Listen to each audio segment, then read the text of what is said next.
guys. I'm so excited that this day is finally here. I've been to Cadillac Bar a couple of times. I actually remember it this time. So we're all here because of a chance meeting with Katie and Grant at Last Concert Cafe, like I mentioned. It was pretty obvious from the start that she was smitten kitten.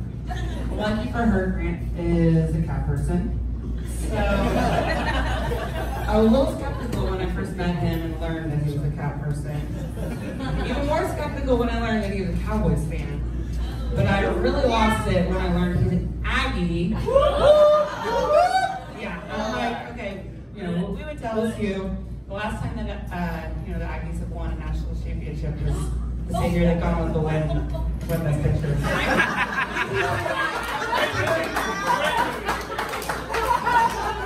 But obviously, thank you, Google. Through getting to my time getting to know Grant, I realized there's a lot more to him than his poor choice of sports teams. Yeah. He's also he's Mr. Fix-It.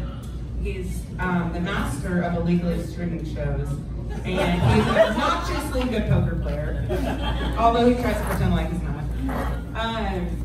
But probably my favorite thing about him is how laid back and patient he is, which y'all already mentioned really balances out.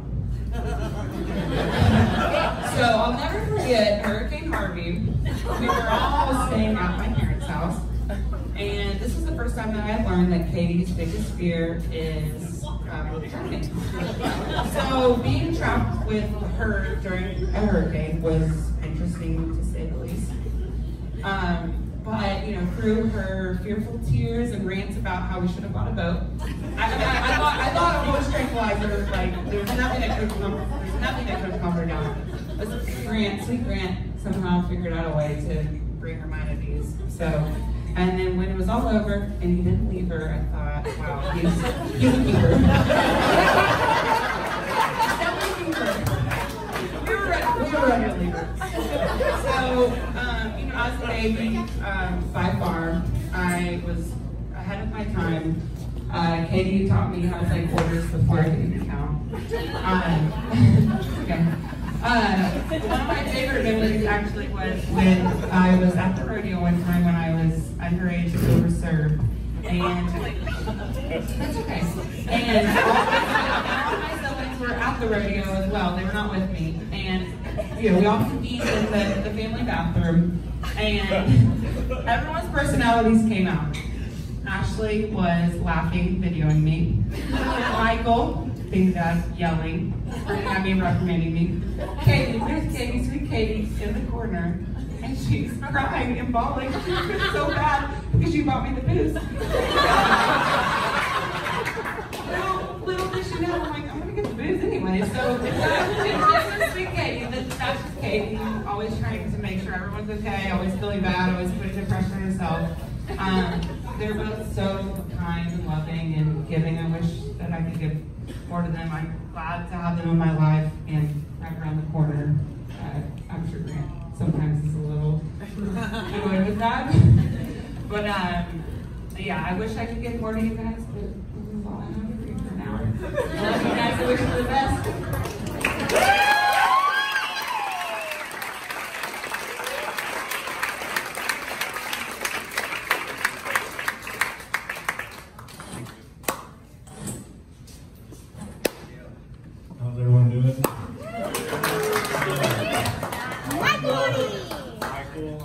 Katie's brother, for those of you who don't know me. Such a beautiful and wonderful dinner that we've had so far.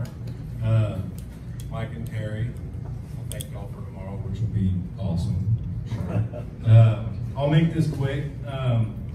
Grant, I'm excited for you to join the family tomorrow. After 32 long years, I'll finally have a brother.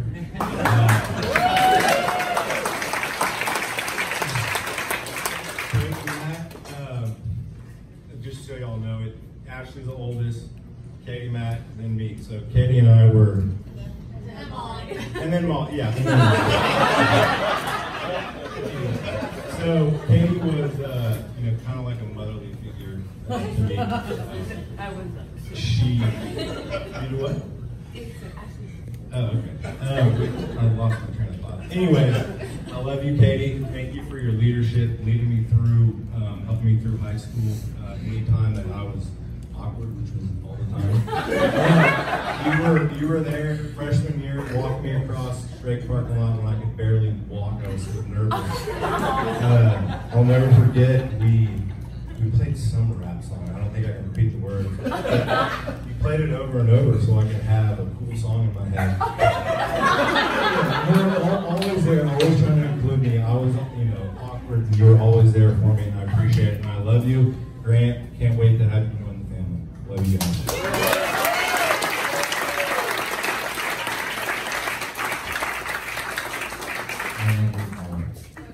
And remember things that a normal person would never be able to vaguely recall.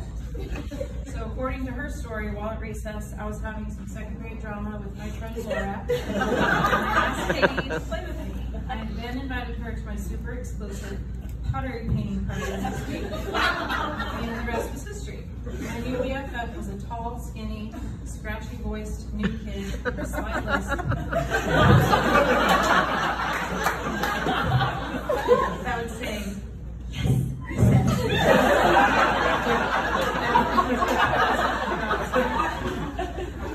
Ashley and I still say that probably once a week. Yes. Over the years, I was lucky to get to know the McAfee family. Also, I wanted to give a shout out to Jolly and Terry for handling this COVID wedding with such grace. I spent many nights at the McAfee house where, without fail, Terry would make all the kids clean out their closets every Saturday night.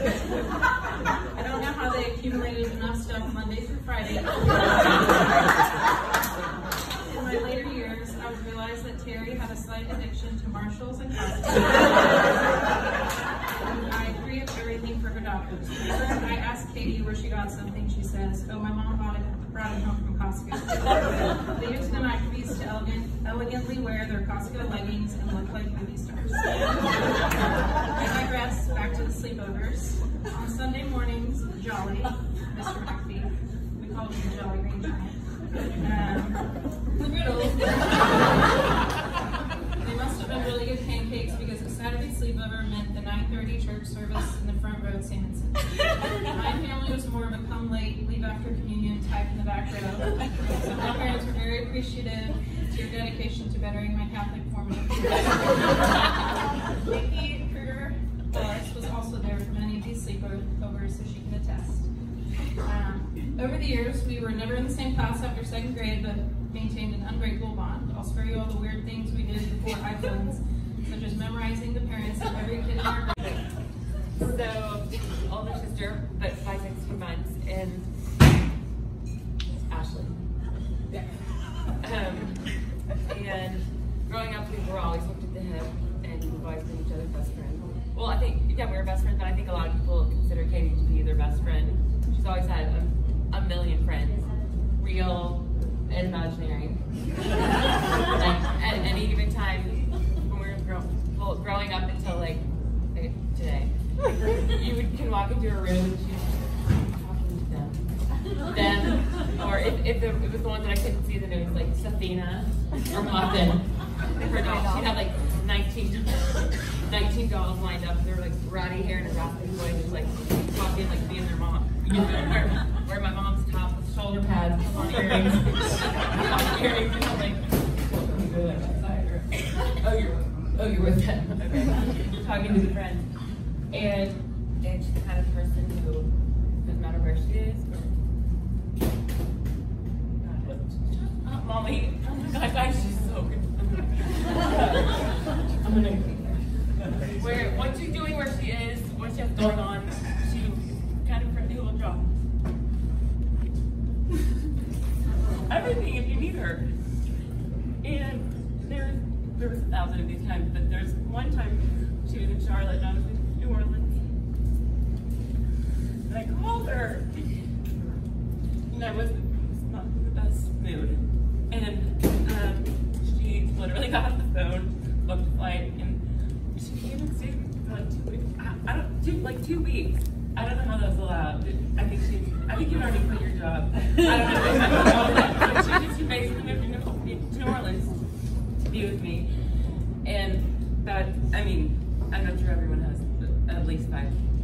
stories involving Katie because that's just who she is.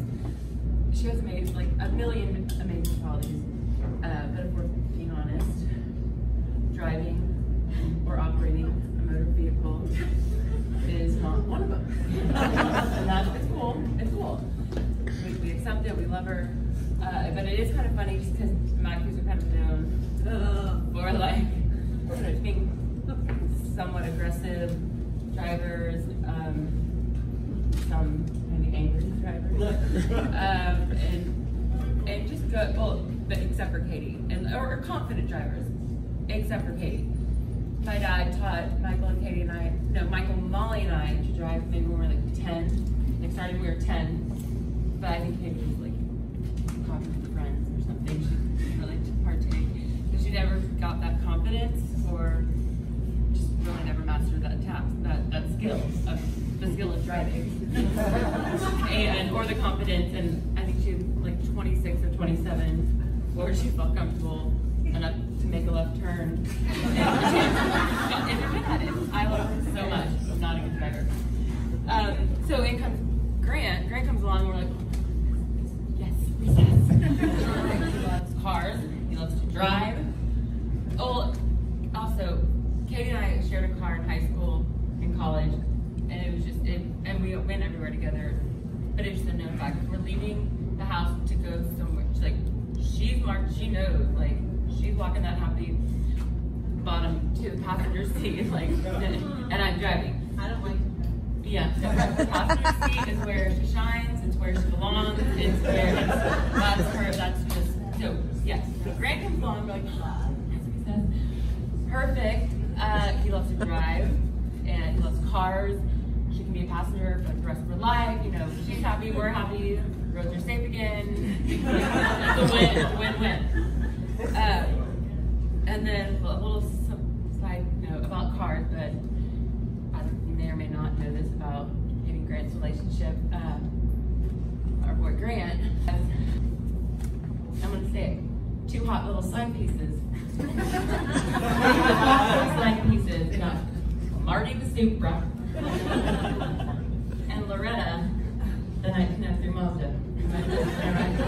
And I'm not one to judge, but he likes to drive both of them with their tops down.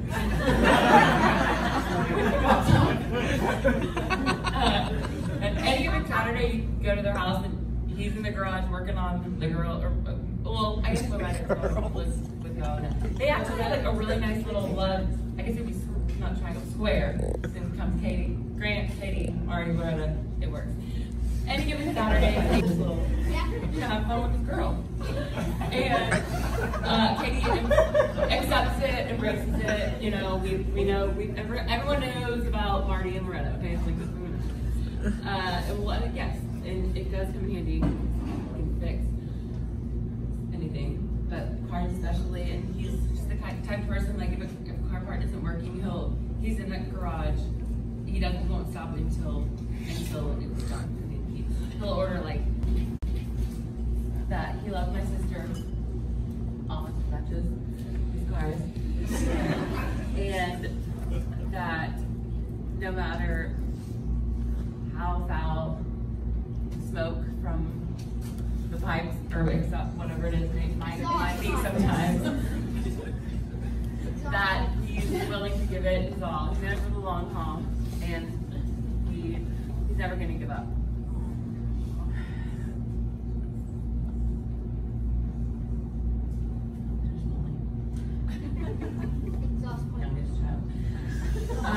Because but you know Marty, you know Loretta, but she's my Katie. My Katie there is my sister Kate.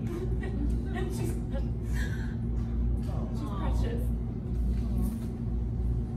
So Grant, please just love her and do your part to maintain the relationship and to make repairs when necessary. Old and crusty and gray and disgusting. I hope you'll take her out. Reverend. Make her real good. Katie, if you do these things, she'll purr like a kitten. Where everyone came from. And I just hope everyone travels safe back and, you know, everyone be respectful to each other tomorrow. And fun. Cheers.